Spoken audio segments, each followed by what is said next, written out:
Oke, bismillahirrahmanirrahim. Assalamualaikum warahmatullahi wabarakatuh. Perkenalkan, nama saya Muhammad Ihsan Baki. Saya dari kelas MPID. NIM saya 06040323 Oke, di sini saya akan mempresentasikan, bukan. Di sini saya akan menjawab soal UTS manajemen perkantoran. Yang pertama, jelaskan pengertian manajemen perkantoran menurut beberapa ahli dan simpulkan menurut pendapat kalian. Jadi di sini akan saya merujuk kepada beberapa ahli. Yang pertama menurut Prajudi Atsumodirjo tahun 1982, manajemen perkantoran adalah kombinasi antara pengelolaan secara korporat dan operasional, di mana kantor dipandang sebagai kesatuan yang melibatkan gedung, tanah, personil, serta perlengkapan yang ada, dan fokus utamanya adalah bagaimana kantor berfungsi sebagai salah satu entitas yang efektif.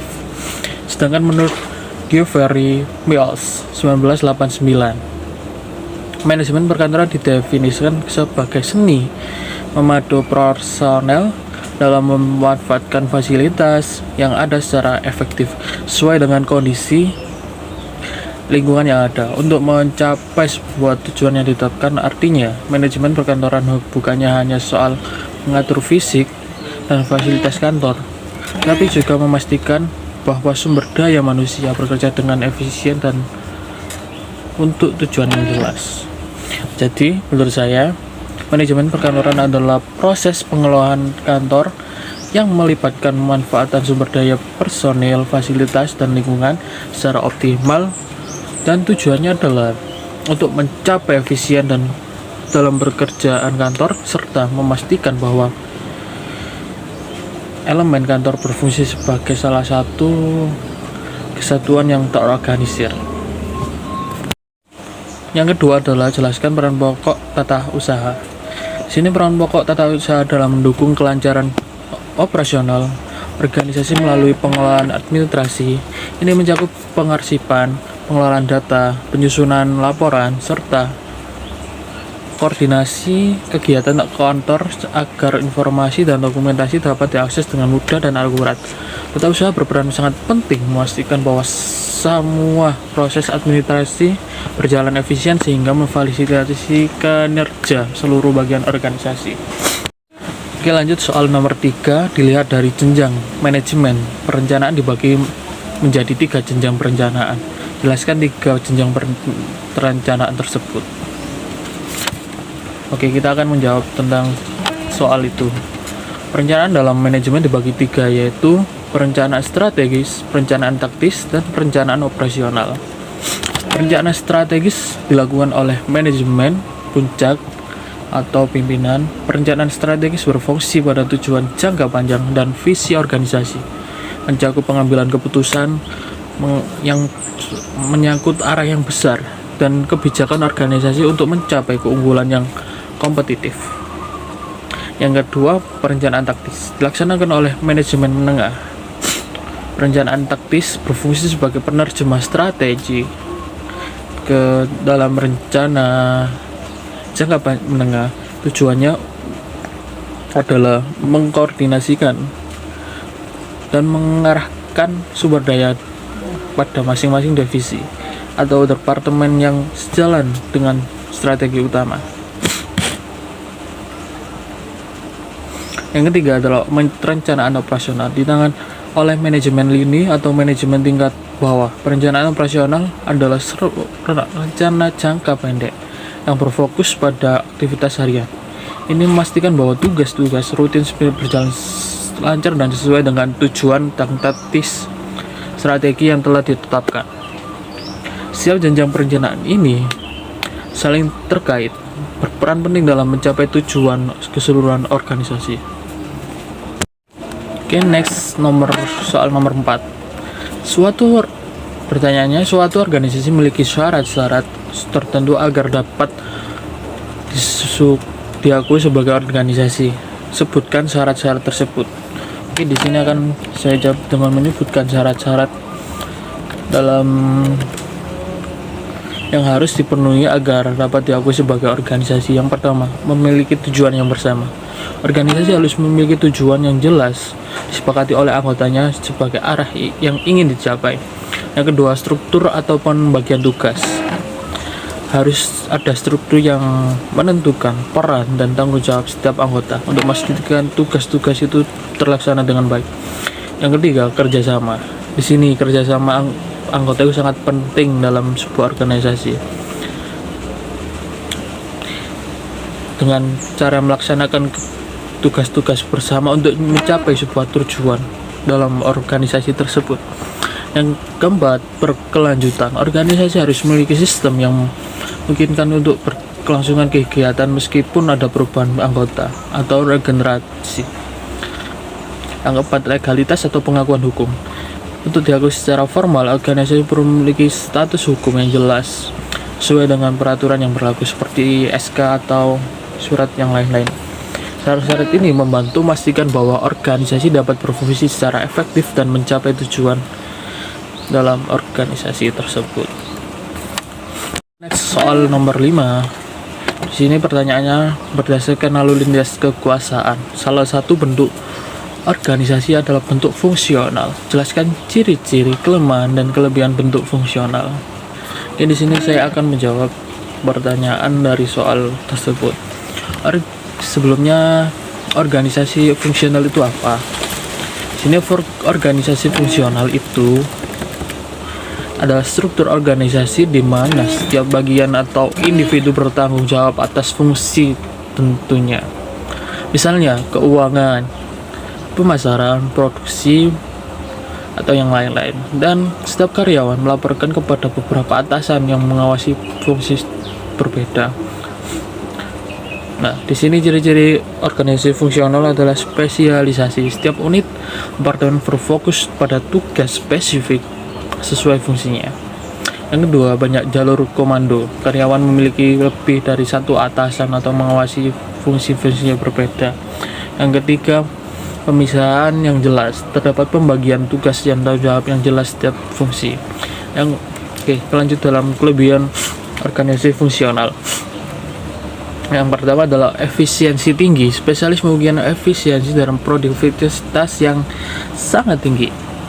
Dan kedua, pengembangan keahlian. Karyawan dapat mengembangkan keterampilan khusus dalam di bidang mereka masing-masing. Dan ketiga, pengawasan lebih detail. Setiap fungsi dapat diawasi dan dievaluasi baik secara lebih baik karena spesialisasi manajerial di tiap bidang. Ketiga, kelemahan organisasi fungsional, yaitu yang pertama, kurangnya koordinasi antar departemen memungkinkan dengan fokus pada masing-masing fungsi. Komunikasi, koordinasi antar divisi menjadi tantangan. Yang kedua, respons yang lambat terhadap perubahan. Keterpisahan antar fungsi dapat membuat organisasi lebih lambat dan menyesuaikan diri lagi dengan perubahan eksternal.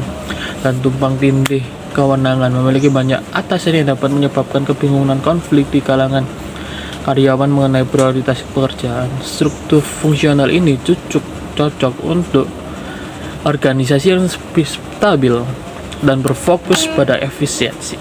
Namun, mungkin karena kurangnya fleksibilitas untuk menghadapi perubahan atau inovasi yang cepat dalam masa modern ini. Yang keenam adalah macam-macam personil kantor dan jelaskan peran tugasnya.